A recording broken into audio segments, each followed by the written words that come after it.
G'day and welcome to the Hunting Connection podcast. My name is Zach Williams and I am your host. Here we'll connect you with hunters, fishers and outdoor enthusiasts from around the globe. This podcast will share hunting and fishing stories including past experiences and tackle the tough hunting stereotypes our community faces. We hope to be a positive influence to those outside the community while also having a laugh along the way. Hope you enjoy the podcast.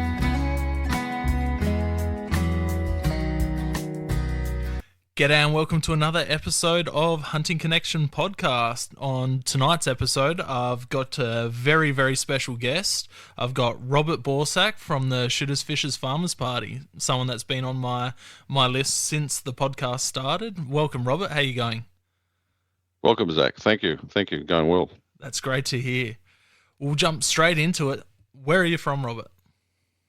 Where am I from? Well, I'm from Sydney, actually, of course, and I'm sitting to you in wet Sydney in my billiard room at the moment with all my dead animals around me. There's 60 or 70 of them around the wall. I can see you've got a few behind you as well. Just a couple. Just sitting at my desk, yeah, in Ashfield in the middle of Sydney, yeah. Beautiful. Nice and wet. It's raining outside. 60. That's an impressive amount. I'm slowly getting there. Oh. Well, I've been doing it a lot longer than you. Probably 55, 56 years. Beautiful. How good's that? What do you do for work, Robert? For people who don't know who you are.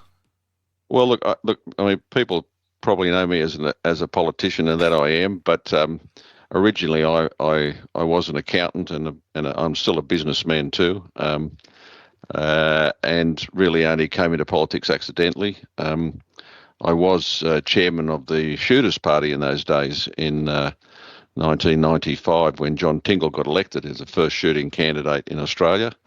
And I was chairman of the party then, and then I till about 99, 2000, and then I stepped down for a while, and then I actually retired in 2002 from full-time work.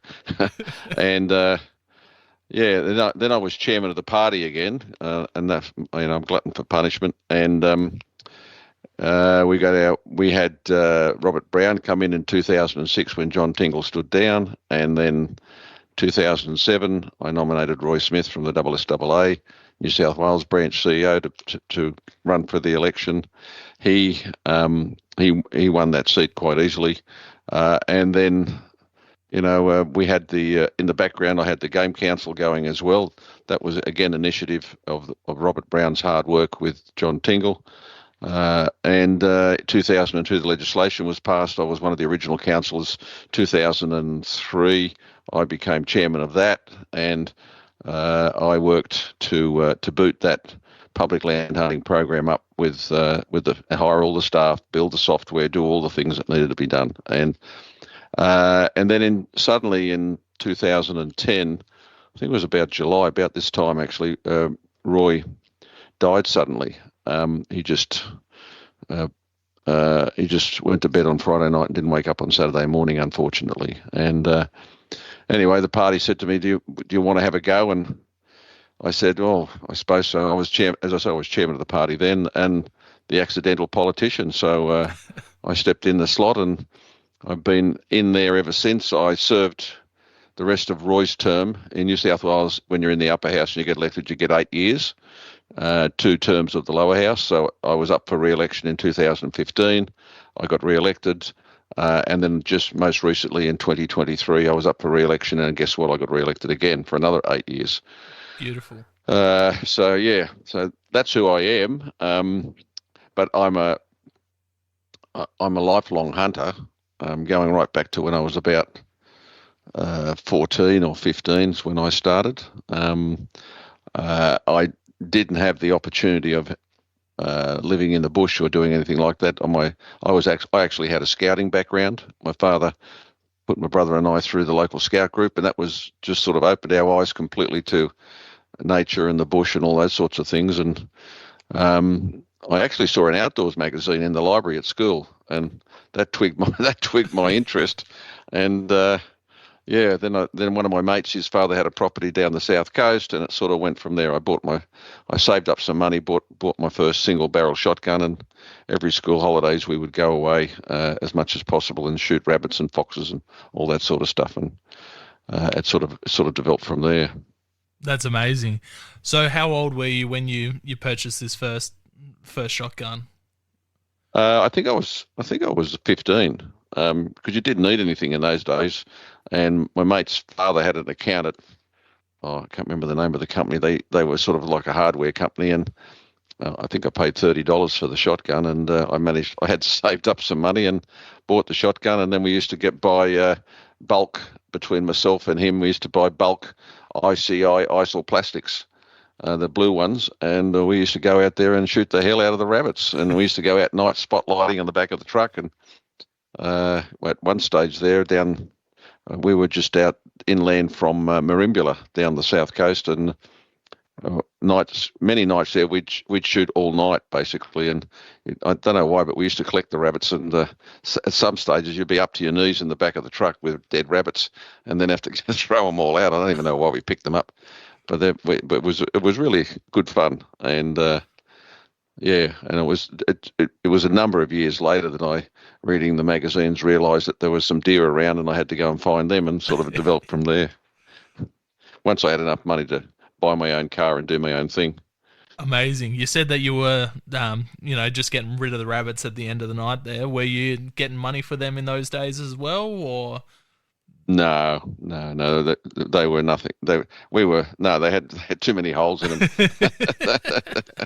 Too many holes in them Yeah, to be of any use at all. And there wasn't a cold store anywhere around there, so it was really just shooting for fun, and skins too. And there was some nice. Remember that we used to keep the skins of they used to have some very bright red rabbits, coloured, and they used to have a lot of black rabbits. And they weren't all just the ordinary old coloration. And we shot quite a few foxes too. We took quite a few fox skins, and we taught ourselves how to tan them and all that sort of thing. So the normal sort of thing you would do as a young Australian rough shooter.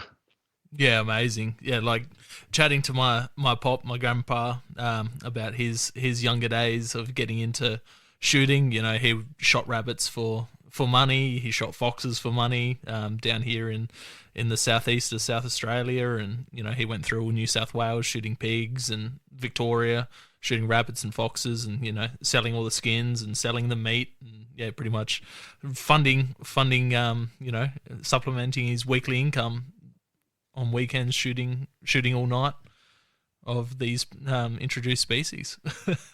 Yeah, well, we yeah, for us it was just fun. There was no money in it. It cost us a lot of money, but that's about it. When I was younger, I had a paper run, and then I did a couple of other things like that, which you don't see anymore these days, and managed to save up some money. So and mostly spent it on paying for petrol in the car and buying ammunition. And that's what we did. And then I bought a 243, a Winchester 243, and then what else did I get? Oh, I bought a. Then later I got a 270 and sort of developed from there. Beautiful. You said you discovered that there were deer in the area through shooting magazines. What deer did you first get onto while you were?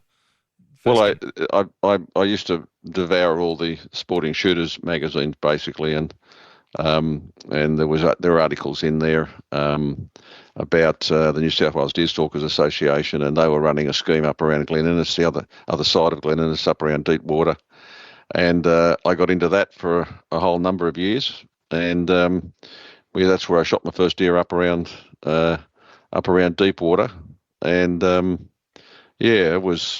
that was purely through the club. That's the only way that I got onto them. And I wrote letters away to various people in Tasmania and all that sort of stuff, asking for permission, and down here around Lake George, but you never even got the glory, the dignity of an answer. So that was really the amount of hunting that I could do in terms of shooting my first deer. I shot at Glen Innes. Beautiful. Was that fallow in those days, or? Yeah, that was one of the traditional areas of fallow that were introduced, I think, originally on Ranges Valley, which is this property I was hunting on, backed onto Ranges Valley. So the deer are all running through there.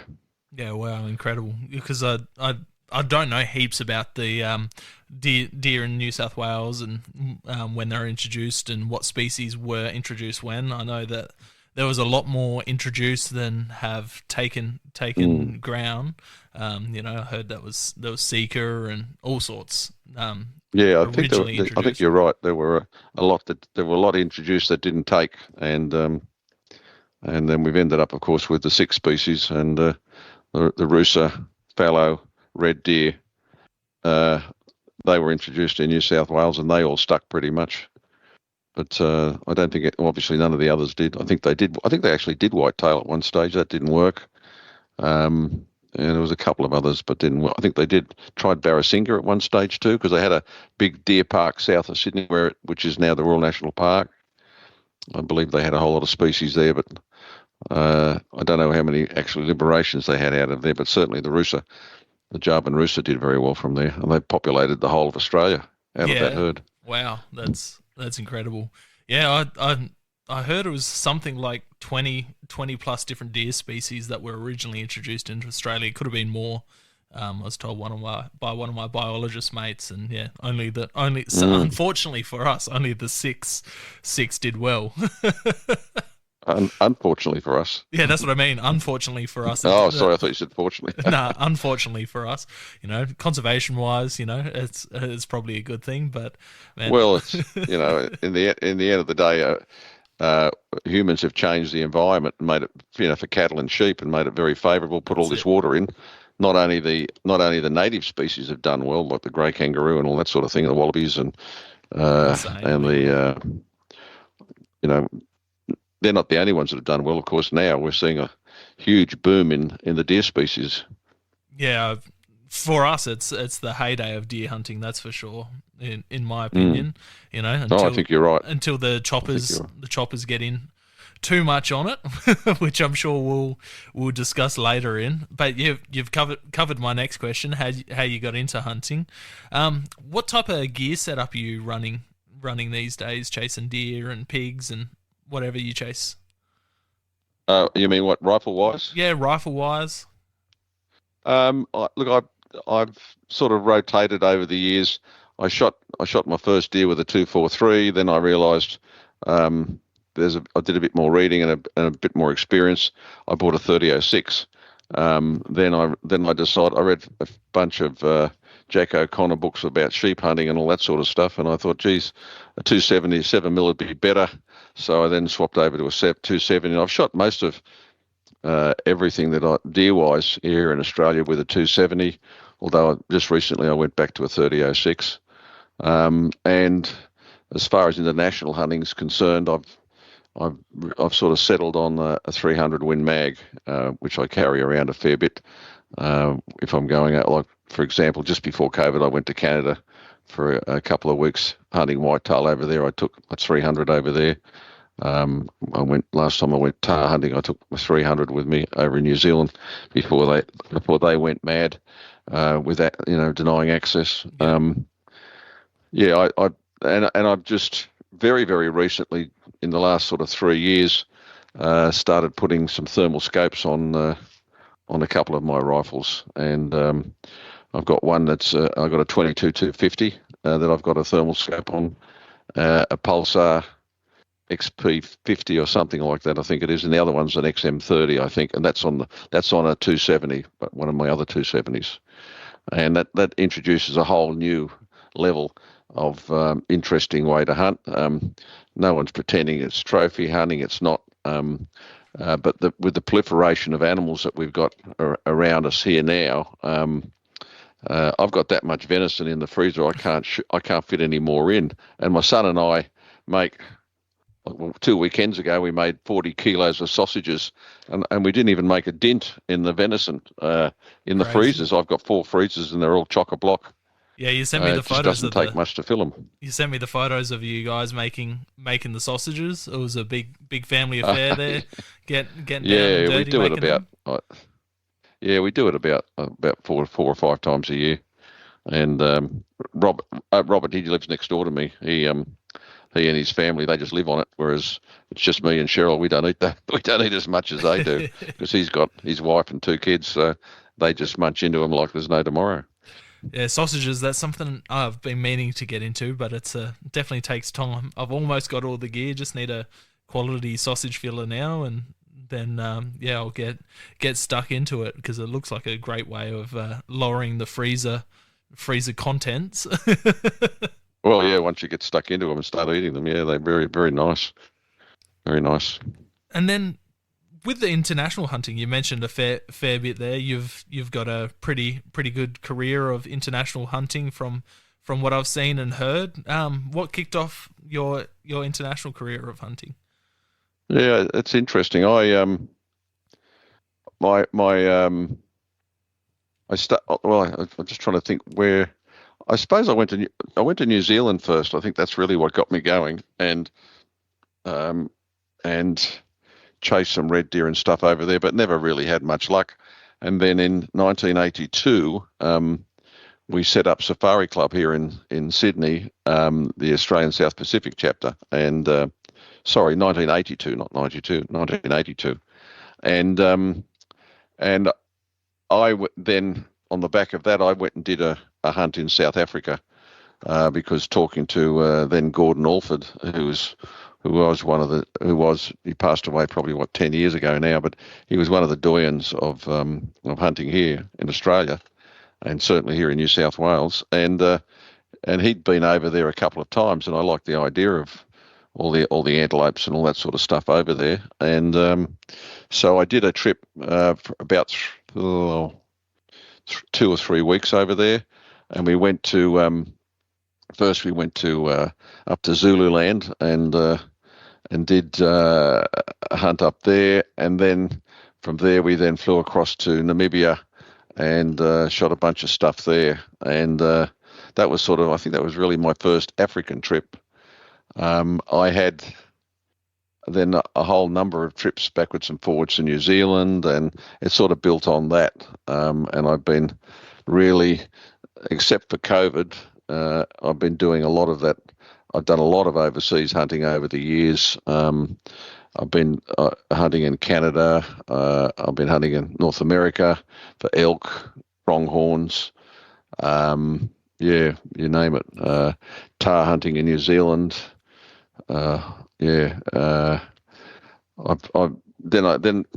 Being in Safari Club, I got quite interested in shooting the big game, the dangerous stuff. So in 1990, I went over there and did a mixed bag hunt for lion, leopard, Cape buffaloes, and elephant, and I shot them all on the one trip. That's amazing. which was unbelievable.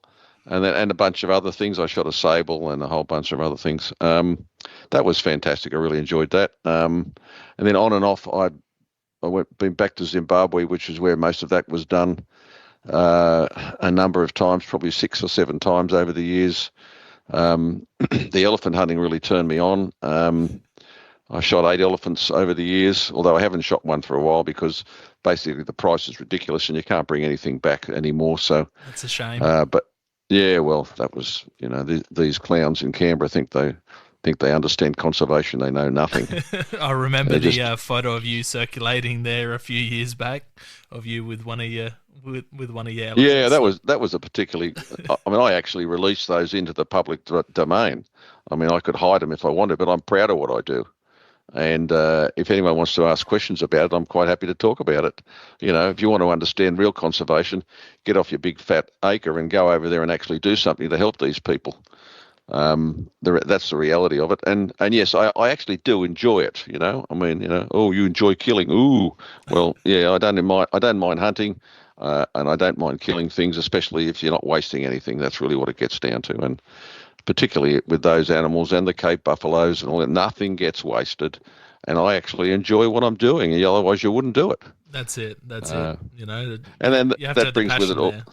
Yeah, and that brings with it, when you get onto the big game stuff, it brings with it all you can start, you're looking at double rifles, which I've got a couple of, and then you're looking at the bigger calibers. I've got a 404, I've got a 500 Jeffrey, and those sort of things. You shoot something with it and you put it aside and you don't use it much anymore after that. And then I suppose the last trip I did to Africa was 2000 and when was it? Yeah, 2019, just before COVID. That's right. And then COVID hit in 20, and then I haven't been back there since, and I really haven't done any real overseas hunting at all since then. Although I'm going to change that. I booked a hunt for a desert bighorn in Mexico. Beautiful. In January next year, and I'm going to do the desert bighorn, desert mule deer, and the coos deer. You can do all those in one go, and then it will take about 2 weeks to do that, I think. Amazing. Have you hunted Mexico before? No, I haven't. No, I've hunted New Mexico. Yep. And I've been there pronghorn hunting, and then I've been on another trip. I did elk hunt. I've done a lot of elk hunting over the years, and I finally shot a decent bull in 2000 and when was that? About 2008, I think, or 2009, something like that. And in the snow, nice and cold. But I got one at last. I mean, funnily enough, the last 3 trips I've done, I've been back to South Africa, to the Eastern Cape, and also, excuse me, back to Namibia as well. Basically, it's looking for basically all the species that I've already got, I suppose. But I was really hunting hyenas and leopards as well, because there's a lot of leopards there, and a different style of hunting, that sort of thing. Yeah, I quite a few years back. I'm not sure if you remember when my whole feral cat saga went down. I actually got offered to go. Oh, I think it's fantastic. You're a hero, mate. You should do more of it. I definitely try to. In the areas I hunt, there's not as many these days. But I got offered to go hunt jaguar in Zimbabwe. I think it was. Leopard. Yeah. Leopard in Zimbabwe. Yeah. And there's no jaguars there. Yeah, not jaguar, leopard, sorry.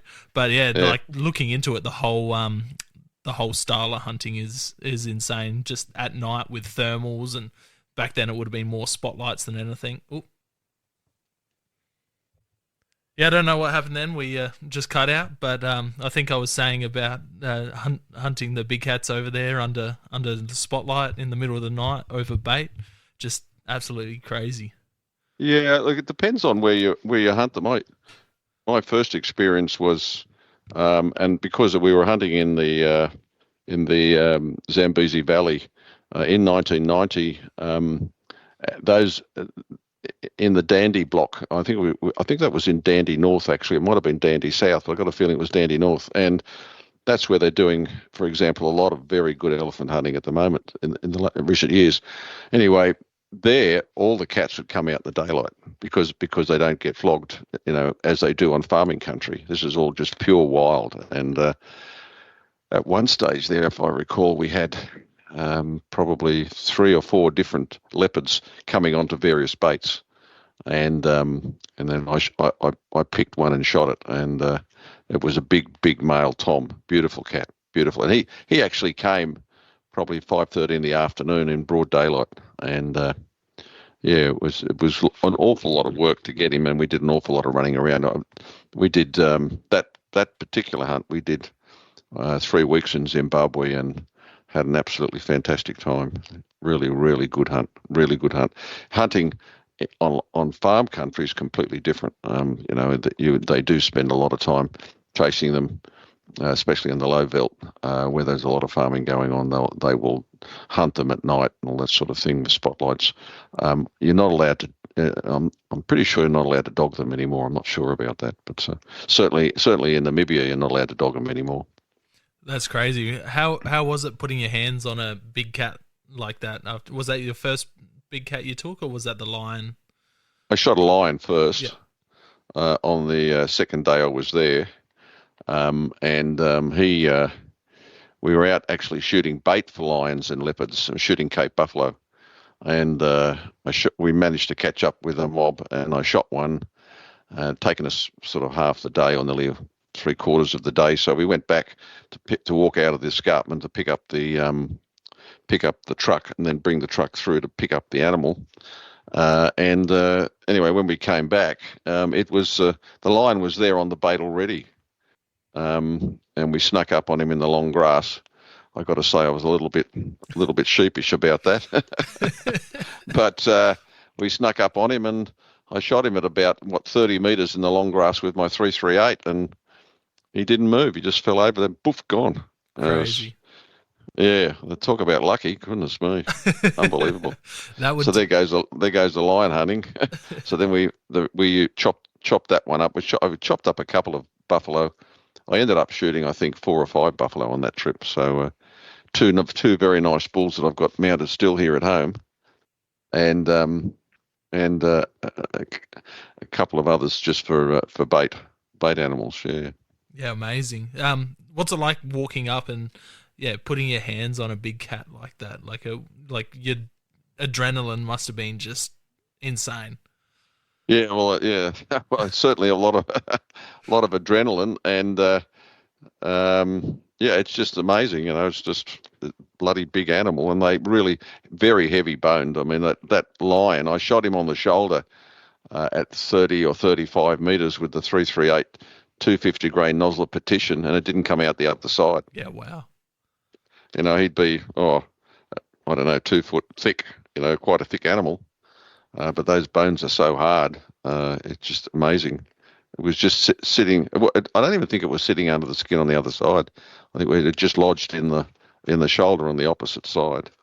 It was just, an amazing experience, and it sort of all happened a little bit too quickly, probably, on the day after we arrived there. It was just, and it was even pretty sure it was. I was in the same camp that Wilbur Smith was in, and he was on the way out as I came in, sort of thing, which was another very interesting thing. I never really got a chance to meet him properly, but I think it was not long after that he wrote his book, if he hadn't already written most of it, about the elephant hunting in Zimbabwe, because he was originally born in Zimbabwe, in Salisbury. And what's Time to Die, if you get that one. I don't know whether you've ever read any of his books. No, I'm not a massive reader, but I'll definitely look it up on audiobook. Well, that book is just unbelievable. You've got to get it and read it. It's just fantastic. But and that's all based on experiences in the country where he was born in, and he was a big game hunter, and he was also a big game fisherman as well. Although he died a few years ago. Insane. What's it like? Were you a part of the skinning process on the big cats, or were they taken away and done by the guides? And they take them away, and they do it all. I mean, you obviously go and look at it and see what they're doing. I scunned mine out for a full mount. At that stage, I don't think we could get them in, but then we got the law changed and we can get them in, and I got the skin back. It's still here now, but they chrome tanned the bloody thing so you can't mount it. Oh, no. Yeah, that was the one big mistake they made. But everything else came back fine, because there weren't any issues with it. But you don't have to do any of your own skinning or that sort of stuff over there. They look after you very well, and because they've got plenty of staff, and they do a really, really good job. I hunted with a mob called Zambezi Safaris. Ian Pearcey was the owner, but I don't think Ian's around anymore, and so I don't think Zambezi Safaris is either anymore. Were you game enough to try any of the meat on the big cats, or? No, it wasn't a done thing. I ate Cape Buffalo balls. How was that? Well, it was all right. Plains deep oysters. Fried. Oh yeah, buffalo oysters. Yeah, they gave them to me. We ate them. Goodness me. Yeah, beautiful. I tell you. What about the elephants? Did you get to try? Yeah, I ate some elephant too. Yeah, I had some elephant heart. Elephant heart's about this bloody big. It's humongous. I've got a picture of one of the blokes of one of the bulls I shot holding this bloody thing up. It's amazing, absolutely amazing. I've eaten some of it. It's a bit chewy, but it tastes all right. I've had worse deer meat. Insane. Like, with the leopards, I heard it's a big party when they're taken in certain areas. The people celebrate them. They're pretty happy when people take them and they eat them. But Yeah, well, certainly no. I'm pretty sure our guys didn't eat it. No, I'm pretty sure they didn't. And I couldn't take the skin home anyway either. But I just wanted to be able to shoot a big old tom, and I did. And it was part of the conservation program over there. And if the Australian doesn't like it, well, the Australian government doesn't like it, they can get stuffed. That's what they can do. 100% It's agree. it's all done in accordance with world conservation practices, and these clowns here are well behind the times. That's why our conservation is such a mess, and that's why feral animals are all over the place. They don't know what they're doing. Oh, 100%. Couldn't agree with you more there. It's all the laws and regulations, what you can bring back in the country, what you can't bring back when it's been legally harvested, and the conservation in, like, I'm not sure if you've ever heard of Monado Zoo here in South Australia. It's an open plains African zoo here, about an hour from where I am, and they do bus tours similar to Dubbo Zoo. They've got they've got bison, they have rhinos. I think they've just got some Asian elephants and a bunch of African plains animals, and a bit of everything. And just going around on the bus, it's all run by volunteers, and sitting there with my family, and the people giving the tours, they're like, and these animals almost got extinct because of hunters. These animals were almost brought to extinction by hunters. These animals are still under threat due to hunters. I'm sitting there biting my tongue. My wife's giving me. Well, you shouldn't bite your tongue. I don't bite my tongue anymore. I just correct them. I don't, but my just wife get it was right. It's not hunters, it's poachers, and it's because you people don't do the right thing by hunters. Exactly. I'm sitting there biting my tongue. Wife's looking at me. She's like, "Don't you say anything." I'm just there. I'm just like, do I plan a trip back here with a bunch of my mates and we catch a bus tour and educate them? But yeah, just wasting your time. Yeah, exactly. But it was just hearing them, blaming hunters, and especially going through the North American animals. I'm just like, actually, no, like hunters are the reason these animals are still on the landscape. People like Teddy Roosevelt and all the other people who got behind all of that conservation effort. That's the reason why these animals are on the landscape. But yeah, it was just so frustrating, and I can only imagine what it's like being in politics here in Australia and advocating hunters. Oh, look, you've got to be that's why it's not a matter of being contrary. It's a matter of simply being prepared to stand up and tell people the truth. And I don't cringe from that. I mean, I, like most people, when I first started hunting and shooting, I'm just going to go and I don't tell people what I'm doing. Well, now, of course, everybody knows what I do, and the more that find out about it, the happier I am. And if they don't like it, well, they can do the other thing. The reality is that what we do in proper context is beneficial. And in fact, I did a speech about it in Parliament earlier this year, where we keep being told what great work the National Parks and Wildlife does. For example, flying a couple of helicopters around, and we shot 70,000 pigs in the first 6 months. Well, if you do the calculations, recreational and conservation hunters killed over 1 million pigs in the first 6 months of this year. Yeah, over 1 million, and that whole all the programs that I started, that I managed when I was in the Game Council, and those programs are still running now on public land in New South Wales. They generate, I don't know, the last figures they did on the econometric measurements was about $508 million in New South Wales in 2022, and that was a COVID affected year. So it's a very important part of the rural economy. It's a very important part of the conservation effort, and the louder we sing about it and the louder the noise we make, the more important it's going to become, because the people that seek to ban us and control us are the people that do nothing and are looking to actually shut down rural and regional economies completely and pack us all into these atrocious places called large cities. And, and that's coming from a person that's lived in one his whole life. Yeah, I definitely see what you deal with over there. I follow one young lady who's in politics on your side of the world, and she posts some absolute crap. I can't Emma something. You'd know who she is. Oh, Emma Hurst. Yeah, Emma Hurst. Yeah. And she's the member for the Animal Justice Party. Yeah, an absolute fruitcake following her. I could just imagine what the shit that you have to have to deal with people like her in politics. We don't have too many of them here in South Australia quite like that. Don't worry. They're all over the place, and they're already in Parliament in Victoria. They're in Parliament in Western Australia. They started here, of course, but they had two up till the last election, and then they lost one in New South Wales. So she's the last one, and it's just a matter of whether she gets elected next time round. I suspect she probably will. I certainly hope she doesn't, but you never know. She definitely seems to touch the bleeding hearts. That's for sure.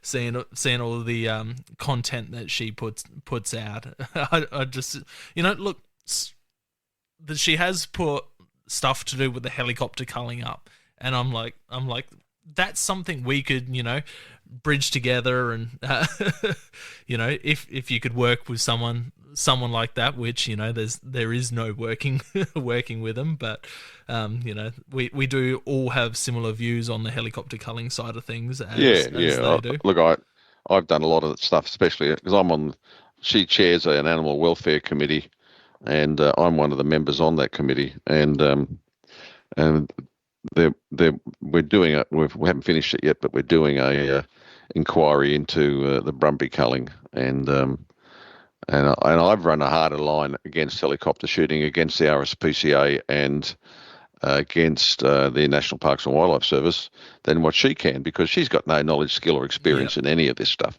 She doesn't know the difference between a 22 and a 9.3 by 62, that sort of stuff. She knows nothing. So all she can do is make a lot of noise, get a bit emotional about things, but that's about it, really. And as a matter of policy, I don't support helicopter shooting. It's not humane. I don't care what they say. The only real possible humane way that you can cull, and they don't like using that word, but that's what it is ground shooting. And there's plenty of opportunity to do that. I won't get into the detail, but that whole thing is, and you could do a whole podcast on that alone, in terms of what's been going on. Yeah, well, we're dealing with it here down in South Australia. They just did my local Adelaide Hills areas recently. I know they did the west coast of South Australia recently. I think they got 6 deer in a week, 6 deer, 30 goats. Oh, well done, well done. Well done. Getting the big numbers. Certainly the east coast here in New South Wales. We've got the Samba coming up from Victoria. If it wasn't for recreational and conservation hunters in Victoria, I think they reckon between 70 and 100,000 Samba a year. And those animals are right up into New South Wales now. You've got the rooster running right up the coast.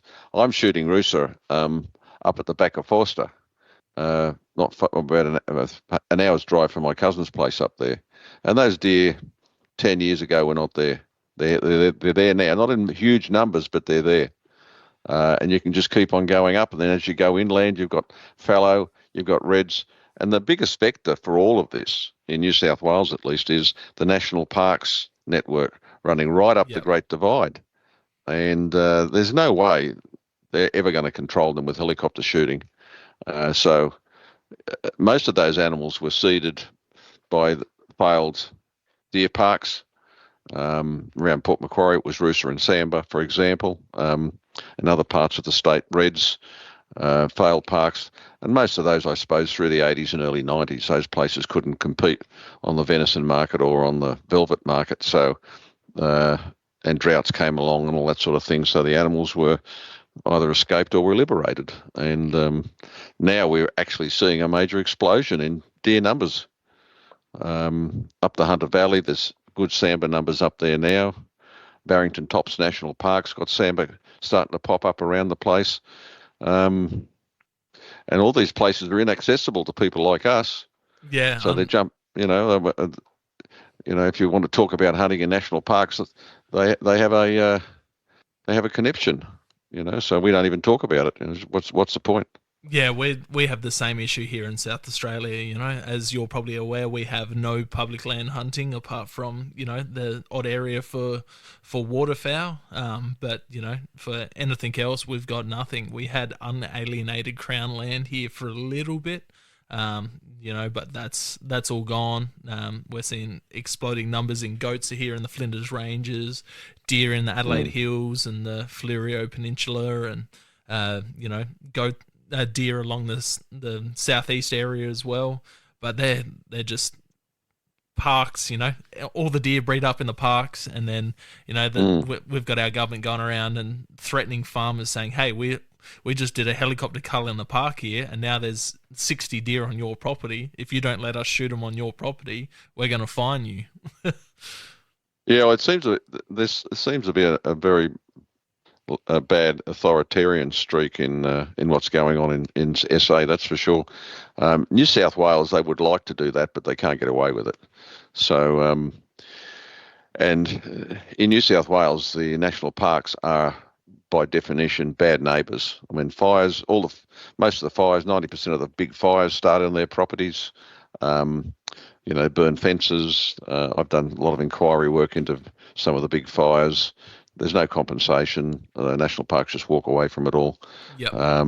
But they don't maintain fire trails. They don't do anything. I mean, it's lock it up and forget it, and that's what happens. And so the animals just breed up, and they live like they do in Victoria. They live in the fringe country, and then they move out from there, and they moving around all over the place. And I saw, where was it? 2 weeks ago, we were coming back on the Pacific Highway.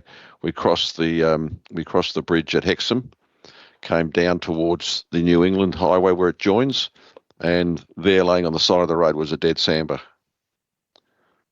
A dead sambar. Yeah, crazy. Someone had already taken the head off it. Yeah, well, here in Adelaide, I'm not sure how much you've done in South Australia and how many times you've been down here, but the start of our freeway here in Adelaide's like right on the verge of the city. There's fallow feeding right there, and constantly dead ones like at the start of the freeway on the outskirts of the city, and then all the suburbs that surround the hills there. If they think they've got a problem now, give it another 30 years, then you'll see some real problems, because the whole of the system of managing these animals just doesn't exist, because they're not prepared to let people like us do it the way it needs to be done, and especially, anyway, I could go on for hours about it, but it's, you have, if you study the way they do their invasive species management in England, for example, and there you've got muntjac are invasives, fallow are invasive, and sika are invasive. They're the three main ones, and the two natives, of course, are red deer and roe deer. Yeah. They can't shoot enough of them on private land, but they don't waste them. They then take them to the box, inspect them, butcher them, and then sell them. But no, you're not allowed to do that in Australia. Not allowed to do that in New South Wales. I know everything's just got to go and lay on the ground and rot, unless you take it for personal consumption. And this is ridiculous. Yeah, ridiculous. One thing that I've argued here to other people, anyone that will listen is, in America they've got the Hunters for the Homeless programs. Yeah. You get people like Ted Nugent. Yes, he goes up there in a helicopter and shoots, 600 pigs out of a helicopter. But they go back through, pick them all up, take them to a processor, and then they go feed all the homeless people with this, fantastic free range meat. Whether it's even on his private properties, anything that he managed shoots is straight to the chiller for these programs. Yeah, we got Hunters for the Hungry Safari Club used to do that 30 years ago. I'm a life member of Safari Club, and you'd never convince anyone here that this is what we should be doing. Because what the problem is, it validates what we do, and they don't like that. See. Yeah, and it's just the people that are in the parliament areas, because I doing what I do, I deliver plasterboard for a living, so I'm going to people's homes, and as they're doing renovations, and I'll always manage to get onto the subject of hunting in some form or another to everyone I speak to, and I bring up these issues to them, and I tell them about like the Hunters for the Hungry and all of those different programs, and they're like, yeah, why don't we do that here? It's disgusting that the government's helicopter culling. And then that's when I introduce, change who you vote for. these idiots. Well, that's right. Right. But these idiots you put in power. That's right. But exactly. As you said, we can go on the politics side of stuff for hours. Let's jump over to what you're carrying in a backpack when you're going out hunting. What's your key setup when you're going out? My key setup. I'm a sort of carry. I always carry too much stuff in my day pack. I've got one of those little survival bags. I sort of got into habit of doing that when I did a bit of the high country hunting in New Zealand. I've got a little one that's sort of literally only about that big. It's a tiny little thing. I don't ask me why I carry it around in Australia, but I do. It's got a water bladder as well. It takes, I think, 1.5 litres or 2 litres of water. I'm mad keen on knives. I'm always carrying too many damn knives. My son got me onto these sort of replaceable razor blade sort of things. I've got one of those, but then I've got a good old-fashioned Puma in there as well. I've always got a headlamp in there, one that you actually stick on you, and then I've always got a spare torch as well, a good quality torch. What else? I've always got a pair of binoculars. These days, I've got a pair of 10x40 Swaros with rangefinder on it, and it's got all sorts of other fancy things that I don't use. What else is in there? I still carry my. I've got a Nikon P9000 or something like that. One of these super zoom things. And it really takes some very, very nice video. It also takes some very nice photographs. Yeah, beautiful. Yeah. And then and of course, toilet paper. You can't leave that out. Nah. I've left the bush many times without a pair of socks. Yeah. But that's pretty much it. But by the time you load all that in, and a few plastic bags, and usually another water bottle or two. I had an experience about. Back in 2020, I think it was before that even. I think it was a really hot, dry day, and I got caught without enough water and staggering out of the bush. I nearly passed out a couple of times. So I realised, you're not drinking enough water, son. So now I carry too much water and just keep topping it up as I go.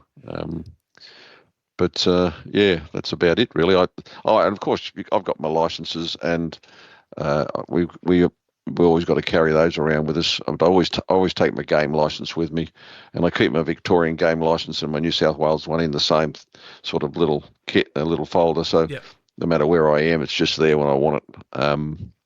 I've got a pen. I've usually got a paper. I've got my phone. If I'm going away for a few days, I'll take a battery storage thing, for example. Yeah. But I won't carry that out with me every day, obviously. What else is there? That's pretty much it, really. It's like I said, I carry too much stuff around. Look, it sounds almost identical to what I carry around with me. Too many knives, too much water. That's it. I've been caught out there with not enough water when I was a young lad with my pop, hunting out in the desert of South Australia, chasing goats. Him and his mate took the compass reading too close to the vehicle, and it set us off a couple kilometres in the wrong direction when we Oh, came back. geez. So we're only going for a quick morning hunt, and ended up being about 4 or 5 hours, and I would have been about 7 or 8. And Boy, yeah. Yeah, that will scar you for a while. it still does. It still does. But I won my 22 Hornet from it, so I'm not going to complain there. That's one of my favorite little guns. It pops like if you can carry it back to the car without complaining, you can have it. Oh, okay, we got to win. Yeah, so I got a good win out of it.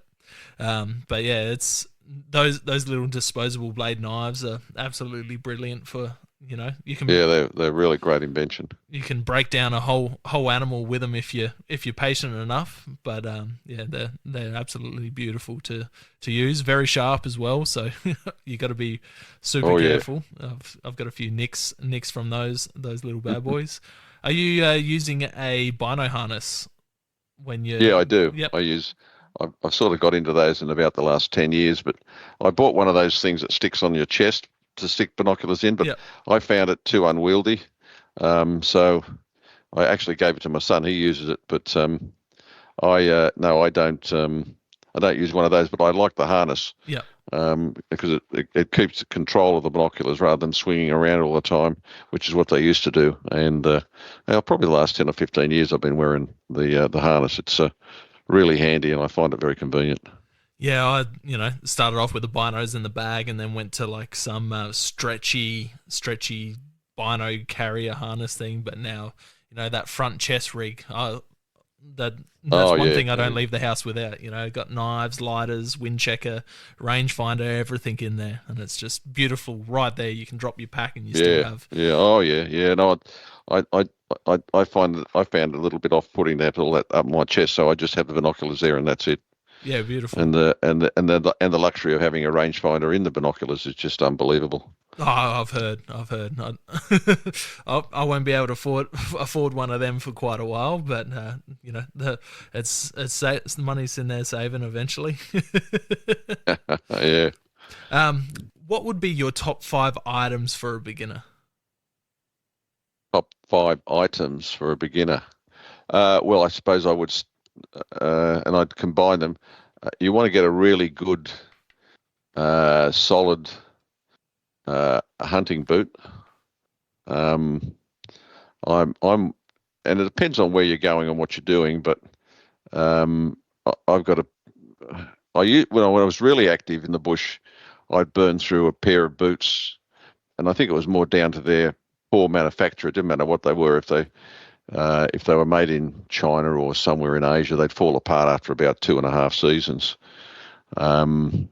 But I've got onto lower boots in the last 10 or 15 years, and you pay a fair bit more, but they're much better built and much more comfortable. I'm a real sock connoisseur too.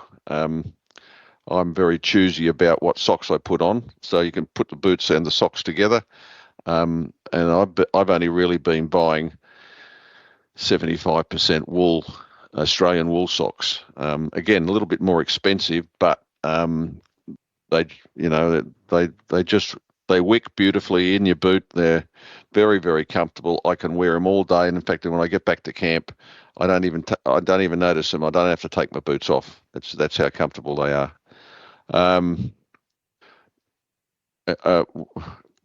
As far as other items are concerned, I'm a great one for, especially in the Australian environment, wearing cotton. I'm not great on all the synthetics that are getting around at the moment. Again, my son loves all that sort of stuff. He wears all the QER and all that sort of stuff. I'm a bit more traditional than that. I just wear cotton. I'm a great one for wearing a hat. That I don't like baseball hats because I worry about the long-term exposure to and skin cancer and that sort of thing. Those hats might look cool, but in the end of the day, if you spend a lot of time in the sun over the years, and if you added it all up over 40 or 50 years, if you're susceptible, then you're going to get trouble. So you should wear a hat that's got a brim. Yep. Again, I usually wear a cotton hat. something like a glorified giggle hat, but a bit wider. What else? As far as day pack, good size, not too big. We talked about it a bit earlier. All my rubbish has got to get in there. What else have we got? Binoculars we've talked about. Yeah, and you want to have a really good, comfortable sling for your rifle, and you don't want to be hauling too much ammunition with you either. I mean, I usually find, and that's not something I tend to do. I do tend to take a little bit too much, but if I'm going away, and I have experienced it in the past, I've had scopes, especially if you're overseas. I've had scopes break down. I've had rifles lose their zero. That happened to me on a stone sheep hunt once I went on. So you need extra ammo if you've got to shoot your rifle in again, but that doesn't mean you're going to carry all that stuff with you all day, every day. So, so all my rifles have loophole detach scope mounts on them. And you might say you never take them off, but I have actually experienced it in the past where I did have to take it off. Again, it was on an overseas hunt when I fell and bashed the scope rather badly. And I just detached it, put the other one back on, and I was away again, same zero, because I had it organised beforehand. And your favourite rifle, whatever you're interested in, depending on where you're going and what you're doing. Yeah, beautiful. I just use a traditional sling, although I have tried other safari slings and all that sort of stuff over the years, especially running around Africa. They've been handy, but there's too. Yeah, it's pretty hard to beat the traditional over-the-shoulder sling, and I've got that installed on various types, whether they're synthetic or leather. It doesn't mean too much difference to me. Yeah, the slings are definitely a good one, and I found that you can get the little sling hook to chuck onto your backpack these days. And so I've got one of those. Nice and well. Yeah, it helps. Robert gave it to me for my birthday about 4 or 5 years ago, and it still rifle manages still to come around. They all do. That's with all the walking and that we do, nothing's going to stay there. The other thing I do too is I don't mind it. I take a pair of sunglasses because I've got blue eyes and I've already had both cataracts done. And I got my first one done when I was 50, I think it was, or 45. So, and again, I think that gets down to spending too much time in the Australian bright sunlight. I never wore sunglasses, and if you're a little bit inclined the way I am, well, then I probably should have had good quality sunglasses, but I never bothered. And I mean, my eyesight's fantastic still, but the reality is I don't want it to get any worse. So I wear a good pair of quality polarizing sunglasses. That's a really good one. I packed them when I went to New Zealand chasing tahr last year. Yeah, it was the best thing that I chucked in my bino harness, just because that glare especially if you go. Snow. That's right. Especially if you go. The last time, or one of the times I did a West Coast hunt in New Zealand, about 6 or 7, 8 years ago. I went over there and we went to the tops, and I forgot to take a hat. Would you believe? Why the hell I would do that, I don't know. And I forgot to put sun block out on, and I got very badly burnt on that one day going to the tops and back again. It was a real lesson not to do. Don't rush out of camp. Think about what you're doing first before you do it. Yeah, it's crazy how the sun affects you in that altitude. You get a sunny day. It may only be 10 degrees out there, but it hits you hard. I was just lucky. I don't hunt without a neck buff on, so my neck's constantly protected. Majority of my shirts have collars on them when I'm hunting as well, so you get that real good sun protection. And it was just crazy how that sun hit you over there. Well, I always wear something long sleeve, and if I'm in that environment, I'll wear my sunglasses. I just have a strap so I can just drop it off when I'm ready to shoot and put it back on again when I'm ready. Oh, the other one is I've sort of got to in the last 7 or 8 years is starting to wear a bit of ear protection. Again, my son's got me onto some of the ear plugs that actually go in that. Can't remember exactly what the brand name is, but they're really quite handy, and they knock out about 80% of the noise, but you can still talk to one another. I Yeah, don't like wearing something like this on my head. It's just not on. But yeah, I've never been a big fan of wearing earmuffs, but that's definitely going to be in the budget in the next few years to get a pair of those earmuff, well, not earmuffs, but the little noise cancelling AirPod type style where they amplify the sound around you, but they block out that oh, okay. gunshot. No, these things are quite cheap actually, and you can buy them just online. I just can't remember the name of the brand, but they're very handy. I mean, about $20 or something Oh like yeah, that, and wow. they're yeah. I'll send you the link when I find it. I just don't have them handy here with me, but they just shove straight in your Yep. ear, and you have them on a little cord, and they like you can hear all the noises around you, but they basically cancel 80% of any boom that you fire. It's really very it's damn good little system. No electronics, no nothing, just very simple. Yeah, beautiful. That's that they sound good. I know that yeah, they do the electronic ones these days as well. And so they amplify the sound that's around you so you can hear everything around you better. And then they just cancel out that firearm shot, Yeah, which yeah. is pretty cool, It's the next best thing we have compared to suppressors. It would be amazing if we could have them for the old hearing protection, but Well, that's the thing. I mean, that we've been pushing that for years here, and it's on our political wish list, but they just won't come at it. You yeah, won't see any change to any of that until John Howard finally turns toes up and people start becoming more rational politically on both sides of politics. That's the problem. yeah, that's The, it. That's it. It's like just crazy going over to New Zealand and then seeing all the European countries where you have to have a suppressor.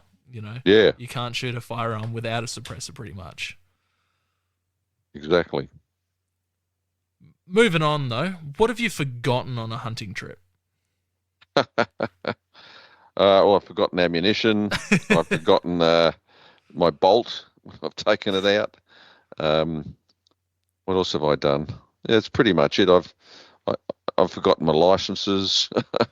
I've forgotten. Um, what else have I forgotten? There's always something. There's Yeah. always something. We've all been there. What about the most dangerous or sketchy thing that's happened to you on a hunt? Um, the most dangerous thing.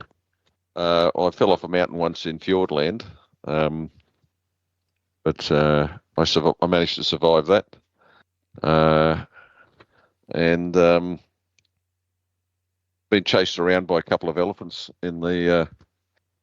but managed to dodge them relatively easily in the Jess in the Zambezi Valley. Um, but yeah, by and large, I think I haven't really had too many bad experiences. I haven't been charged by a Cape buffalo. I haven't been charged by an elephant. I don't think no. No, I think it's been relatively good from that point of view. I've just looked it up. The air defenders that I use are called Surefire Sonic Defenders. They're looks like about $40 a pair. Yeah, beautiful.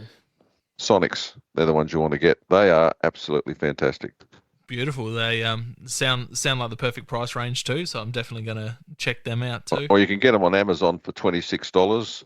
You can get them on Legear for $19.95 a pair. Yeah, beautiful. Surefire Sonic Defenders, EP3. That's what they're called. I'll definitely take a note of that when I'm You get a pair for $20. You won't look back.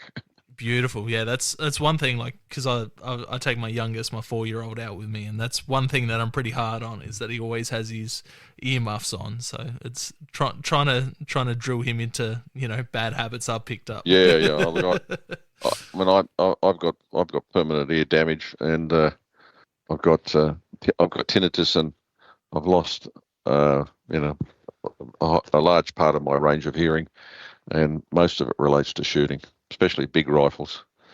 as a would, that's for sure. Yeah. Just like we said, the suppressors, we need them eventually. Well, yeah, I actually had my 300 in Namibia. I'll tell you the story. In 2017, it was I took the 300 over there with my other son, and we went into the gun shop in Windhoek, one of the gun shops there, and they had all these suppressors for sale. And I said to the guy, "Oh, that's nice, blah, blah, blah." He said, "Do you want me to install it for you?" And I said, "Oh, yeah, all right." So he said, "Come back in a couple of hours," and they screwed and fitted on my rifle. And he said, "I'll just give you." I had temporary license. He said, "Oh, that'll do. Just filled out temporary license, bang, done." So the next 3 trips to Namibia, I shot with my own suppressor on the end of the 300. Amazing. It's still over there. Yeah. I won't get it back here, but it was a bit of fun. Yeah, it was like. But it just shows how easy it can be, The tire that I took in New Zealand last year, they were both with a suppressed 270, and man, it makes a difference. Absolutely, it's massive amount of difference. Massive amount of difference. Just our politicians need to stop watching too many John Wick movies and James Bond. Oh, so yeah, too many James Bond movies is exactly right. It's just nonsensical, of course. That's it. What would be the funniest experience you've had out on a hunting trip? Funniest experience? Oh, goodness me. I think. I think most trips that I've been on, I've had a lot of fun on. Whether it's funny, that's another story. I've had a lot of trips with really good mates and also people who've become mates and over the years and really enjoyed myself. I'm just trying to think of something. Oh, yeah, he probably wouldn't want me to say it, so I won't. But my old mate Col Allison, he used to. He's been retired now. He doesn't do a lot of hunting anymore, but he lives up at Port Macquarie, and he's a really good guy. And we used to do a lot of. I'll tell you the story anyway. I'm talking about 15 or 20 years ago, probably 20 years ago, and we used to we'd go up to the Red Deer Raw every year. We started a program called with Clark McGee up there when I was running Safari Club in the 90s. So it goes back even further than that, in the early 90s. The Ridge Group, that's what it was called. Anyway, one of these hunts, Cole liked to have a drink. Let's put it that way. And we'd go and camp on one of the properties of the Ridge Group properties. And anyway, one of the property owners came from property next door and wanted to catch up with us and have a drink, and we had a few drinks, and anyway, it was getting quite late, and we had the roast in the camp oven, and it was a really good roast dinner, and anyway, we just kept drinking, and anyway, somewhere during the night, Cole got up and decided he wanted to go and relieve himself, and look, I mean, I was. I'd had a few too. He stood up and then walked forward, and we had this dirty, great big esky we were using as a table, and he tripped ass over turkey over it. And I'm sitting there. Next thing I see, these pair of boots come up in front of me, and he goes head first, spears down, and hits the base of a ironbark tree and knocks himself out cold. Absolutely cold. And I'm sort of sitting there, and both of us had had a little bit too much to drink, and my mate, the other guy, sitting there too. And we're both looking at him, we're looking at each other, and looking at him. And I thought, geez, he's dead. he didn't move. I thought, oh, it sort of flashed through my mind, and I thought, oh God. I got up quickly and I grabbed him and I pulled him up, and luckily he wasn't dead, obviously. And he got up and he said, "You move that esky, you bastard." And to this day, he swears black and blue that I moved the esky and tripped him over. And that was one of the funny things that for some reason that sticks in my head. It was so. There was another episode of him too where he actually, it was on another Ridge Group hunt, and where again there was a bit of alcohol involved in some of these things, although he doesn't drink at all now. But and I don't drink much either, because as you get older, it gets harder. But he we was he was drunk, and so was I, and he decided to stand up, and we had a great big fire. He fell in the fire, Oh no. and he rolled around in the fire and came out the other side, and he wasn't even burnt. Oh, Jesus. Oh God, yeah, some funny things, but that's the sort of stuff that you see sometimes. But my real fun is actually getting along and meeting people, and especially property owners, and talking to them about various things. Meeting new hunters. We used to take a lot of. Before I came into Parliament and I had the time, I was the hunt master for our hunting club, and I used to organise all the group hunts for the members, and we'd go on public land hunts mostly, or we'd go up to Ridge Group. We'd take 5, 6, 7, 10 blokes up there and go up there and put a big camp up and have a big cook up and listen to all the stags roar, and that was really my fun. I really did enjoy that, and I did the same with my two boys as well when they were young, much younger, and that was fun and funny at times too. It really was. Yeah, really good fun. Yeah, it's one thing you touched on at the start of all of that is like the mates you've made through hunting. Yeah, like that's one thing that's, you meet people on a hunt and you spend one hunt camp with them, and they're friends for life. Like no matter what you go through, they're always gonna be mates, because there's just something about hunting with someone that builds a bond that I don't think anything else does. No, well, that's right. It's very difficult when you share those experiences together, especially in your formative years of hunting. It's really, you can exchange a lot of ideas. You can talk about gear. You can talk about how you hunt, where you hunt. It's not so much maybe, but if you're hunting on public land, that can be particularly difficult. There's lots and lots of times people will do dozens of trips and never see anything, and then all of a sudden it clicks. They then start to get it, and that sort of thing. It's very rewarding and very enjoyable. And I sometimes you see things, people turn up wearing gear that makes me laugh internally, and I wonder sometimes whether I should tell them what they're doing is right or wrong. But sometimes I do, sometimes I don't. Yeah. Anyway, I've learnt most of the things I've learnt the hard way. No one ever taught me anything except me. Yeah. No one ever took me hunting. I took myself. That's reality.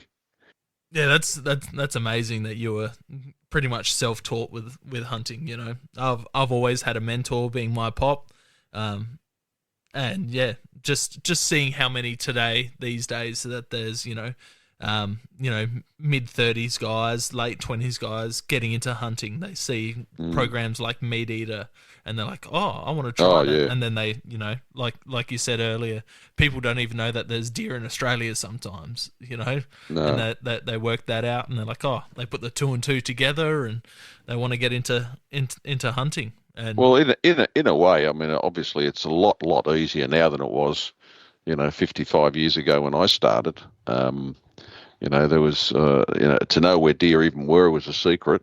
There was no such thing as the internet. If you wanted to communicate with anybody, you had to pick up the phone and dial and try and talk to them. And it's just amazing how things are.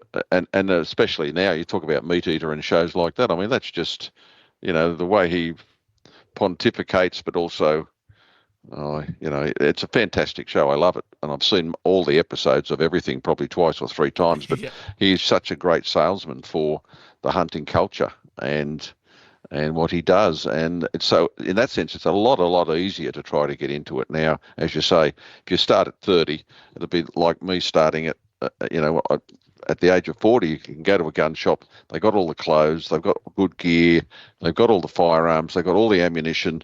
Everything is so developed. It's just unbelievable. Yeah, it's a crazy learning curve, and then you have things like podcasts as well. Guys can chuck them on the way to work and on the way home during work. That's all I do during the day is listen to hunting and fishing podcasts. Yeah. Well, my I used to do a lot of reloading, and all of that was self-taught. I just would buy the books, read them. Doesn't matter what caliber, whether it was 30-30, 222, 243, my 500, 458 Win Mag. Doesn't matter what it is, I've reloaded them all over time, and now the 22 250 and that sort of thing. That adds another whole new dimension of, well, what I'd call fun, in terms of, and you realise that there's not a lot of difference in any of that except, obviously if you shoot a 500, it's going to be not going to have the same trajectory or velocity as the 300 Win Mag will. Or my favourite for sort of large game, thin skin, non-dangerous is a 338 Win Mag. I shot that in Africa. I shot that in all over North America. I don't think I took it to New Zealand, but it's just there's just so many experiences you can have with some of these, and if you start playing around with reloading and with different powders, and that's another thing, you've got a whole lot of more projectiles now. You've got, just goes on and on. You've got such a huge choice of powders. I mean, we make in Australia that Tails are probably making some of the best powders in the world. We're very lucky, at least from that point of view. And it goes on and on.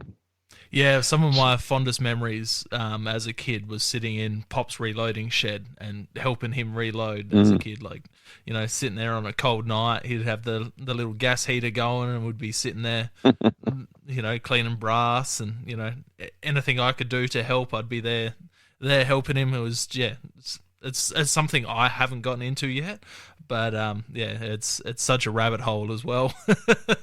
Yeah, you can that's right. You can get into a rabbit hole. I'm not that sort of. I like doing it, but I'm really keen on the hunting more than all the ballistics and all that sort of thing. I've done enough of it to know that there's not a hell of a lot of difference between a 150 grain in a 30-06 and a 150 grainer, or a 130 in a 270. There's not a lot of difference between that. There is a fair bit more difference if you're going to punch out a 220 grain out of a 338, for example. Or I had 300 Ultra Mag, for example, for a while, and I found that a little bit off-putting in the end, so I moved it on. I've watched people just fall in rabbit holes. They're constantly trying different loads. Every weekend they're reloading something different. I'm just like, I'm fine with factory ammo. It gives me more time to focus on hunting, and I'm not going to get caught down that. No, well, that's right. I mostly with the 270 these days just shoot factory ammo. Yeah, that's all I run is factory for my 270, and same with the 300. And I'm not shooting crazy distances. I'm a bow hunter at heart, so even with the rifle, I'm still getting in under 100 meters majority of the time anyway. So, So you've hunted all over the place. What would, if money not being an issue, what would be top 5 dream animals for you still on your bucket list? Well, I like mountain hunting, but I'm not really convinced my knees are up to it anymore. So I think the tahr hunting in New Zealand, I think if it's done properly and fairly, is amongst the best hunting in the world. I shot my first tahr over there in about 1990, I think it was, something like that. And that was a top to bottom hunt with a pack on, no helicopters, none of that stuff. And I was over there for a week with Peter Chamberlain. He took me out in Canterbury there, and in the middle of winter. That was bloody cold. A lot of snow. I bet. And I think, again, hunting some of the sheep species in Asia would be fantastic, like Mongolia. I did book a hunt once in Mongolia, but then the Gulf War came along, and for some reason I cancelled it. I shouldn't have done that. I should have went and did the sheep hunt, but I didn't. I've hunted doll sheep, backpack doll sheep in Alaska. Shot a very nice ram. When was that? About 1992, I think I did that. Again, that was like a 6 or 7 day backpack hunt. And 1983, I think, or 1984, I shot a bighorn in British Columbia. Again, that wasn't quite the mountain hunt that I wanted it to be, but it was still it was up there. And then I've done stone sheep twice in the early 2000s, but before the price went crazy, and I missed out both times. And yeah, so it's those. I like the mountains, I suppose. That's what I'm saying. It's because there's a challenge in it. I've done a few West Coast backpack hunts in New Zealand, and come away with nothing except tore my shoulders, my shoulder ligaments off completely on one of them, and then a few years later the left one went. So. And they never, believe me, when they fix them up, they're never as good as they were. Oh, no. So don't get carried away with heavy packs like I've done in the past. Eventually it'll catch up with you. I've done, I like North American hunting, like moose and caribou in Alaska. I had a really good hunt in I think 1991 or 90, might have been 93. I shot on the tundra. I shot a 72.5-inch bull moose, which is hanging above me here right now. That was an experience and a half. And then a year later, I shot a brown bear down on the top end of the peninsula, and they are good fun too. I shot him with my 338, and same as with the moose, I shot him with the 338, as I did with the elk about 10 years ago. So I really like that. I mean, it's hard to really say what's your favourite. Some are more fun or more difficult than others, more challenging. Certainly, elephant hunting in the Jess can be very challenging. Also, can be very dangerous. Although I can't say I was really ever tested as far as that's concerned. Thank God. Yeah, I don't know. I like the mountains. Let's put it that way. It's great to get up there, especially if you can climb up there and it's still in you to have a go. And I've done quite a few of those in the not in the last 5 or 6 years, because COVID and everything like that's blown everything out. But certainly in the run up to that, done a fair bit of backpack hunting over the years, and it's very, very enjoyable. Yeah, last year's definitely gotten the bug for the mountains after chasing tahr. The tahr's definitely to go back there, try and get one with a bow, and go chase chamois over there. That's there's definitely a bug hooked over there. Oh yeah. If you can get a chamois over there with a bow, a good size one, you've worked hard for it, and the same with a tahr too. Oh, absolutely. Just the bull tahr I shot, it was on the last day of a 5-day hunt. 400 meters was the last meter, the last morning walk of the trip, and yeah, just happened, about 600 meters from camp, just down. Oh, that's nice, yeah. Well, like they say, the only way you don't get them by sitting at home thinking about it. That's it. I put in the hard yards, and got it done on the last morning. It's just an absolute addiction. I need to go back there and get one with a bow now. That's that. Well, good luck with that. Yeah. Oh, I can't wait. What would be your favourite thing to cook with hunted game? My favourite, well, I suppose locally in Australia, I mean, and certainly here in New South Wales, I mean, we were talking earlier about we really are now, given the number of animals that are around, we're spoilt for venison, whether it's fallow deer, whether it's rooster deer, whether it's sambar, or whether it's red. It's actually not hard to get a hold of in and around Sydney these days, or wherever I go anyway. So I think we must, in our family, we make a lot of sausages because it's easy. We make up a big batch of them, various flavours that we like, and so they're easy to take out of the freezer when we want them. We can just cook them. So I used to cook a lot of joints, like a leg of fallow, roasted, when the family was young and we had a chance of all being there to have some. Then it was good, but it's not convenient to do that for us now. So mostly everything I shoot ends up in the mincer one way or another.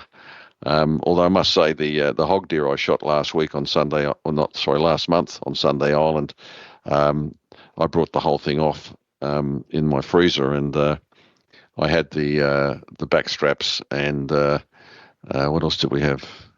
Oh, and I made a neck stew also out of it, and I cooked it for about 10 hours, but came out absolutely superbly. And um, to me, hog deer is because you don't get it all that often, is a beautiful animal to eat. Definitely. And probably the next best one, I think, is from that point of view, is the chital. If you can get good chital deer, good chital backstraps, it's hard to beat them.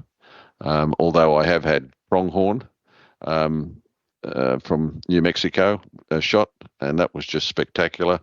And also, funnily enough, one that comes to mind is the bighorn I shot in the early '80s in British Columbia, and I remember that one because the guide said to me, "Oh, you won't like eating these things. They're not, they eat all this sort of sour stuff. You're trying to get me to leave it behind." Well, I mean, there's just no way that's going to happen. So, and there we managed to get the whole animal off the hill, and I took it down to one of these commercial butchers. They butchered it all up. They stamped it, labelled it. I stuck it in a big bag, and flew down to Texas to my mate's place in San Antonio, and we had a big cook up there for a couple of days and left it all with him, and he ate the whole thing from top to bottom. Because Beautiful. obviously I couldn't bring it back, but I wasn't going to leave it up there with some bullshit story from a bloke that's trying to get it for himself. Yeah. It just wasn't going to happen. Insane. The hog deer was just insanely like I Really said nice. it doesn't have a venison taste. It's just very No, not at all. cross between lamb and young deer. But just the size of those deer just blew me away. 20. I think my stag was 28 kilos.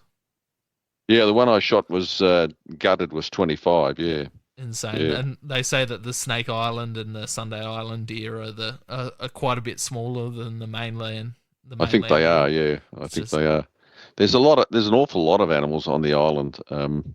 Their cull, I think this year they just finished their cull today, I think, because whatever they're short of, they go out at night and shoot the balance.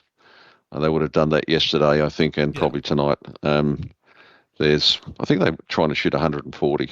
Yeah, wow. Probably. I think, again, I'm not involved in the game management committee, but there is a lot. It's quite a big island, but there's also a lot of animals there too, and they've done a fair bit of pasture improvement. They've done really good work there over the years, so they like to try to keep pressure on the numbers. Otherwise, first time it gets a bit dry, they'll let themselves out of house and home. Yeah, I think that's what they were having issues with on Snake Island as well. Just when it gets real dry there, just eating themselves out. But yeah, there are quite a few hunters this year seen a few sambar over there. I know we got told that there's some over there, but yeah, seems to be a few on the island there this year. So yeah, there are some fallow deer on the island, which in the past have been released on the island, but now we're trying to shoot them all out, which I think is a good thing. And a fox has been seen on the island. I don't think he's been shot yet. But I don't. In the last 20 years I've been in that, I don't think we've seen a sambar there yet. But undoubtedly, I suppose at some stage one will turn up. Yeah, it's crazy hearing about them swimming across. Yeah, there was a few photos from Snake Island this year of a couple of sambar on there, which is it would have been cool to see. But it sucks for the hog deer populations. They seem to push the hoggies out. Oh yeah. Well, that's right. That's exactly it. So, how do you see the public views on hunting and hunters? Oh, look, I think I'm not going to really talk from a New South Wales perspective, I suppose.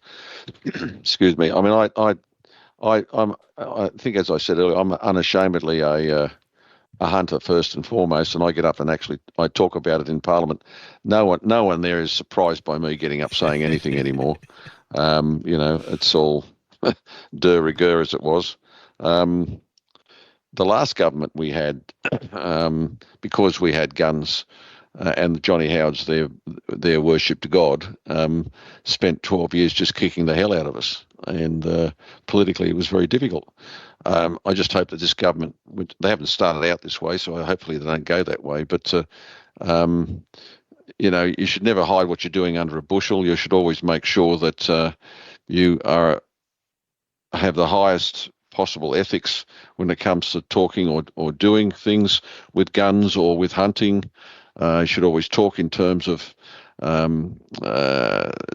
we talk in terms of conservation hunting.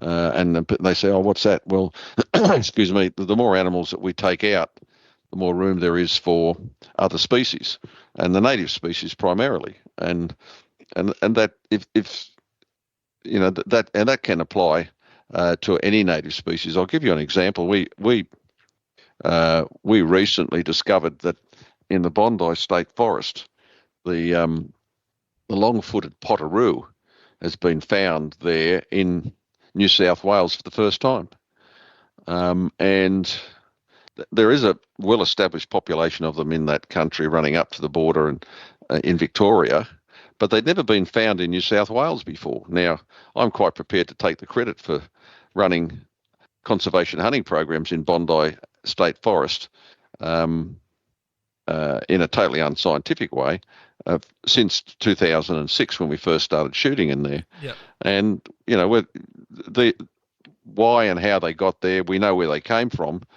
How they're surviving there can only mean because fox, cats, and maybe even some of the other larger ungulates have not changed the environment enough, or haven't killed enough of them to allow them to survive and thrive in the little bits of native forests that are there in amongst the pine trees, because that's a very large pine tree forest.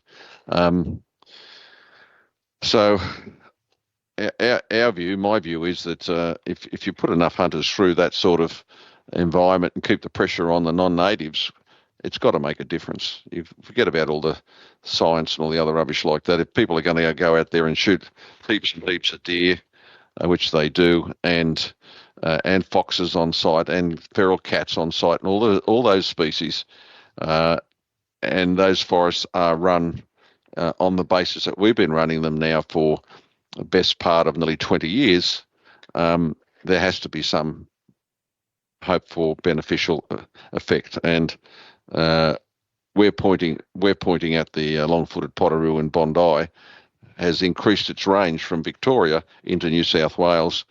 Would it have happened if you weren't having, public land hunting there? I don't know, but we do have it there, and those animals are there in that forest. Something's changed in that forest. Big fires went through there. They're living in the native parts of the forest, but why they're not being eaten by cats and foxes at this time, I do not know. So there's more work to be done on that, I would think. When I finish Parliament, I'm in the process of setting up my own hunting foundation, and I've already got it incorporated. It's going to take me a few more years to get it going, but the Conservation Hunting Foundation Limited. So, yeah, beautiful. And that's the sort of thing I'd like to see studied, to see whether and how we can improve what we are doing that will benefit the native populations, but also then benefit recreational and conservation hunters who want to then get access into areas where they can be beneficial, because we collect the data. We know what's going on. Yeah. We know what animals are killed where, and we know how they were killed. And we know, that whole program of hunter returns and all that sort of stuff. We introduced that when I was chairman of the Game Council, and that program's still running. You still have to put returns in, otherwise you can't book another forest. And it's someone's got to do some work in that longitudinal side of things as well. There's got to be an opportunity there somewhere to see exactly how all this has benefited, if it has. And I actually, in my guts, believe that it has benefited.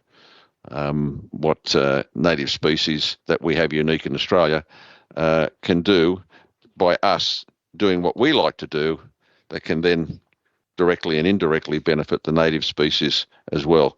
And then lock it up and leave it doesn't do that.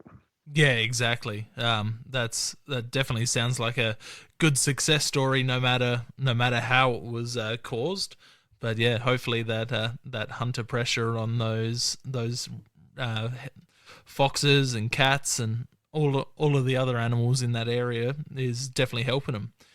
You kind of answered my next question, but how would you change the public views on hunters and hunting? I think that your foundation that you touched on there will be a great. Well, look, maybe it will. I'm certainly aiming to do that. I don't intend to be in politics forever. I didn't plan to be in politics, but I'm certainly going to make a plan to get out of it before I'm totally decrepit. And there's interesting things that can be done, and we just have to try to make those processes work for us. There's always an element of people that will never like what we do. Okay, that's fine. I'm not trying to convince you. I'm not trying to convince anybody. What I'm simply trying to do is put the arguments out there and read them for yourself and try and understand the benefits that possibly can come. We're doing, I think there's, for example, something that could be done with the government in pushing a pig bounty, pushing a fox and feral cat bounty in New South Wales. Those things properly managed will get more bang for your buck out of a recreational hunter, and even a country-based pigger will get some return out of it that will, dollar for dollar in terms of value for money, get a lot more return for the taxpayer than what's happening now, where they'll fly around in a helicopter and shoot. Ooh, we shot 77,000 pigs in 6 months. Whoopee-doo. Yeah. Each pig cost $48.50 or $100, who knows? But it really, it's a temporary thing. You need long-term, wide-scale, ongoing pressure on these species if you want to make some difference. I'm not saying you're going to make a huge difference, but especially in between droughts, pigs, 77,000 pigs, if you do the calculations, can replace themselves in the environment, in the landscape within 3 months or less than that. So, what have you done? All you've done is you've created a bit of propaganda that makes the average person who doesn't know and understand how these dynamics work. And I don't pretend to be a scientist. I'm not. I'm an retired accountant, and I like hunting and shooting and killing things. I don't have a problem with that. Yeah, that's it. Because to eat them, I got to kill them. To take their trophy, I got to kill them. That's what it's all about. Yeah, 100%. That's one thing that we need to get across is that boots on the ground hunters are going to put the numbers in check more than any other way that any of these government organisations. Well, Zach, when O'Farrell went mad and destroyed the Game Council in 2012 for political reasons, we had, I think, 22,000, 20,000 R licensed and G licenses. This year, without any promotion, without anything, we've got over 27,000 R licenses and around 17,000 G licenses in New South Wales. So, and that's without any promotion. That's with them trying to, not spend any money on it and just sort of put it away on the side. We've just got to sort of tolerate this because it generates so much income for the bush. Just imagine what we could do if we really then did promote it properly and didn't hide it. And instead of generating $500 million a year and employ 4,500 to 5,000 full-time equivalent jobs, what if we multiplied that by 3 or 4 times and got people out of Sydney and into the bush doing good things for them, for their own fitness, for their own, sanity, et cetera, for their family and so on, instead of restricting access to everything, creating national parks that really only just lock people out. Yep. Oh, I get it. I wish South Australia looked up to, New South Wales and Victoria, and, even bringing a system like the New South Wales system here into South Australia would be so beneficial. Well, you'll only get it if you set up your own party and you work that way towards it. It's and that's part of the problem. Most hunters don't. The race is to the to the diligent and someone that takes the long view. If you think you're going to get a result in 3 years or 4 years or 5 years, I mean, the shooters have been sitting in the New South Wales Parliament for nearly 30 years. Yeah. And that's not to say that I would classify us as highly effective, but in the end of the day, we've been there and we're represented, and people know who we are and what we are, and that of itself speaks a lot. But again, if they're talking about you, whether it's good or bad, it's still always to your benefit. Yeah, 100%. We've got John here, trying to get up and running for the Shooters Fishers Farmers Party. So, I've been chatting to him quite regularly and putting him in contact with shooters and hunters and fishers, and try and get the Shooters Fishers Farmers Party off the ground here in South Australia. It's something that we need, and it's I've always hated politics. I've tried to stay away as much as possible from everything politics. Is politics these days. The more things that are happening in South Australia, the more I'm getting drawn into. I'd never be a politician. I'm not well spoken enough for it, but I'll definitely back someone that is and do everything I can, especially for someone like John. So yeah, it's something that we all need. Well, look, there's an aspect to everything. You need to be there. You need to be there to be part of the conversation with government. If you're not, well, then you don't exist. Yeah. And that's not something that, if you want to be there in the long run, that if you want to have a hunting and fishing culture, you have to be there to protect it. And in the last government, for a dozen years, or in for 12 years, we saw them attack recreational fishing. They tried to set up 23 new marine parks, which would have just locked 90% of the best fishing out, including the whole of Sydney Harbour. Who stopped that? We did. We campaigned on it. The government ran for the hills. Yeah, they tried to introduce animal rights legislation. Same thing. The Minister for Agriculture tried to do it. It would have basically, over time, written off most use of animals like dogs and stuff in agriculture. No live baiting.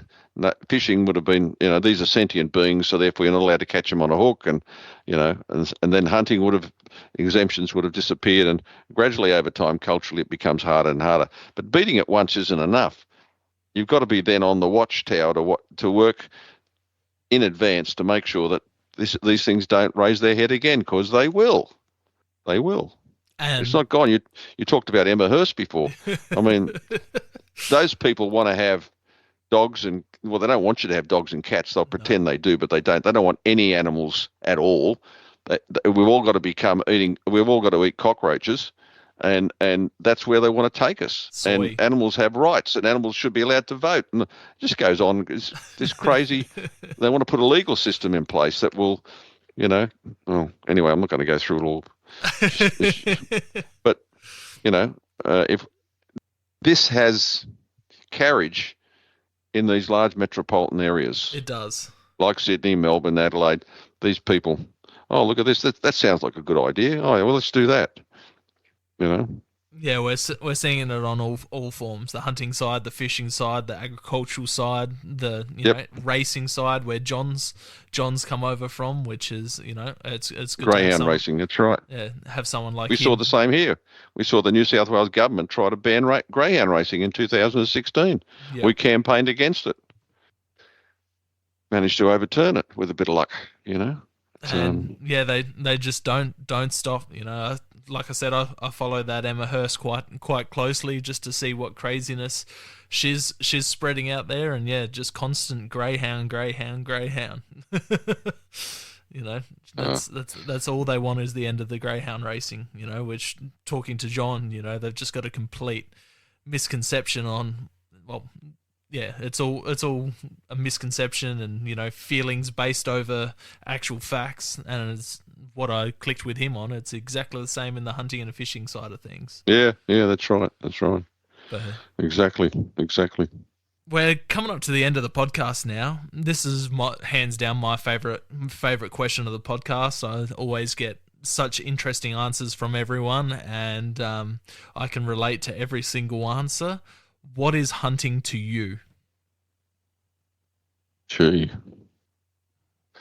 Well, to me, it's a life. That's what it's been to me. I say sometimes to my family, and certainly my wife's great discuss, that I don't go anywhere. Certainly, if you travel overseas, unless I can go hunting there. Yep. That's how boring I am. I'm the same. But yeah, well, some people relate to that. But it's given me a whole. It's given me a life. It's given me a family environment that my children love. My grandchildren now are coming through, and it's given me the opportunity to, I suppose, self-actualize in the sense that I got an opportunity through the party at least, to try to do something to protect our culture and our hunting and our fishing, which if I hadn't been just have that lucky little bit of an opportunity to be in the party in the day, and then have the opportunity through business to have the money and the time, I would not be in the nice position I'm in now, in terms of having had a best part of 50 years of hunting experience. That's been so enjoyable to me, and I think probably shaped me, and there's no doubt about it, physically anyway. I've got a lot of aches and pains I wouldn't have had otherwise, but also shaped, I think, in some small way at least, the cultural approach of what happens to us here in New South Wales. Because, for example, I maintain that if it wasn't for our party here in New South Wales, we'd have no guns left here in New South Wales. Everything would be long gone. Yeah. It's just the nature of it. And I'm not saying that we're the only ones, but we're the only ones that actually try to stand up against what the coalition do and what Labor would do if they could get away with it. We've seen what they did in WA. It's just gratuitous violence through regulation of licensed, law-abiding citizens who want to own firearms, law-abiding citizens who want to go fishing. Yeah. It's just, we can do you over because we can, and that's it, bang, go. If you don't like it, well, you can do the other thing, rack off. They can't get away with that in New South Wales. Our political system and our involvement hasn't allowed that. Now, that's not to say that it won't happen. The price of freedom is eternal vigilance, and that's where we are, and that's the way we're always going to be. So, to me, that's hunting. I've got. It's a family, it's a culture, and it's politics, and they're all the one, and they're always going to be one. That's really what it's all about. And if you think you're going to live under a bushel, and not think, I'm always going to be able to go fishing, I'm always going to be able to go hunting, that's not going to be the case. And I'm not saying you need to do what I've done. I've been lucky in a sense and also unlucky in other senses to do what I've done, but you must put your money where your mouth is, join the party, join a hunting club, join a pistol club, be involved.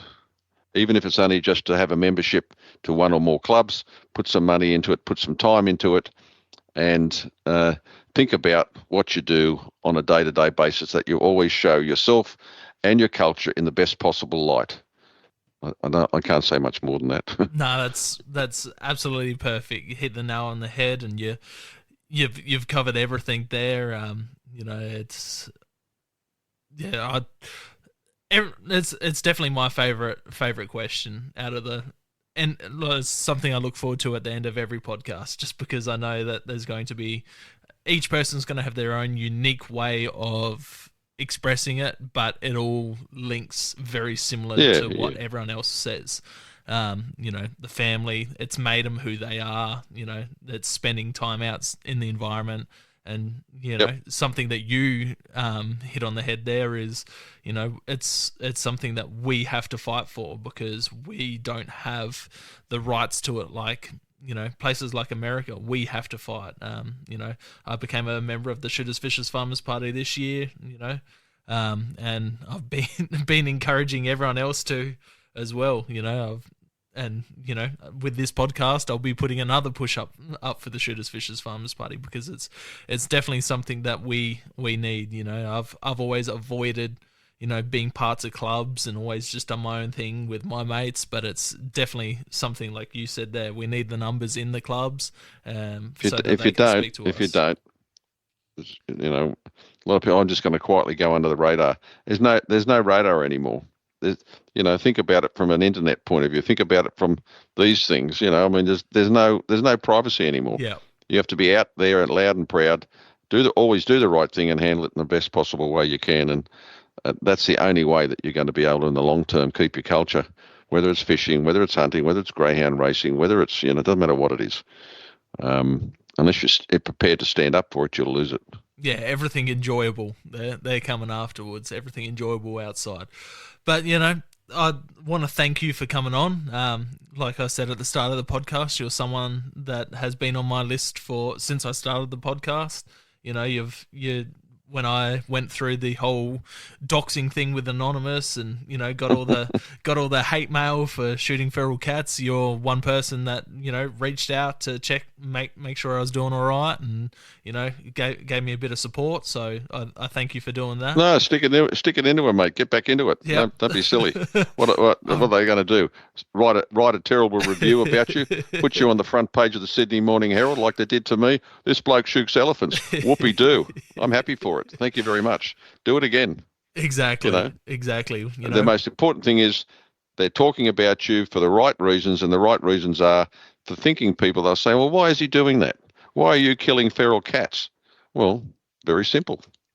If you're prepared not to be stupid, and most of them are, a lot of people, the only ones that criticise are the stupid ones. Yeah, exactly, and that's something I found. You know, like I said, you know, you gave me encouragement and supported me, and, you know, messaged to make sure I was doing all right because, you know, I was quite young at the time and got a few thousand. So you're not young now, week. Is that what you're trying to say? Not as young as I was. Well, neither am I. But yeah, I thank you for coming on. And where can people find you on social media and find Shooters, Fishers, Farmers Party? And well, you've got Shooters, Fishers, Farmers, www. It'll pop up. There's a whole lot of them now. You'll see on there. The one that's got 80 or 90,000 likes or whatever it is, that's the main party page. Go there. But you can go to any of the others. If you go there, you can join. You can join any of the state branches through the main page, through the federal branch. The party does actually have a federal branch, although we don't have anyone in federal parliament, but we are a federally registered party as well. And we're registered in New South Wales, we're registered in Victoria. Hopefully we'll get re-registered in South Australia again, and we are registered in Western Australia. The other states, well, we've been in and out of registration. The hardest part is to find good people that want to actually participate and be part of it all. yeah. A lot of people just don't see the wood for the trees. That's the trouble. Yeah, I can imagine it's a hard slog, but anyone that's, you know, worth their time, you know, you don't just want to rest with one person here in South Australia or the other states. It's always good That's it. So if you want to fight for your way of life, you know, reach out to Shooters, Fishers, Farmers Party and stick your hand up. They'd be more than happy to take anyone that's well spoken and mature and, you know, a good advocate for this lifestyle. That's it. Well, exactly. You got it in one. Thank you, Robert. Yeah, Thanks very much, Zach. I've been looking forward to this one, and yeah, go and shoot more feral cats, mate.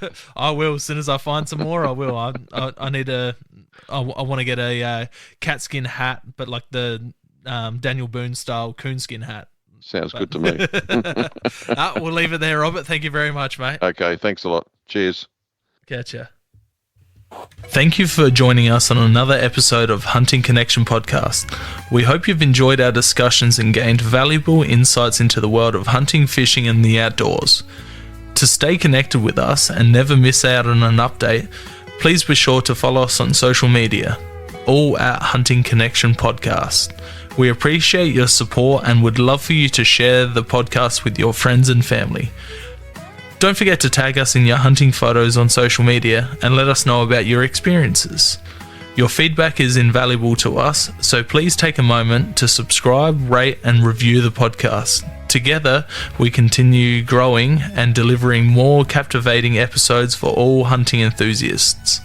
Stay connected, stay informed, and keep pursuing your passion for the hunt. Until next time, happy hunting.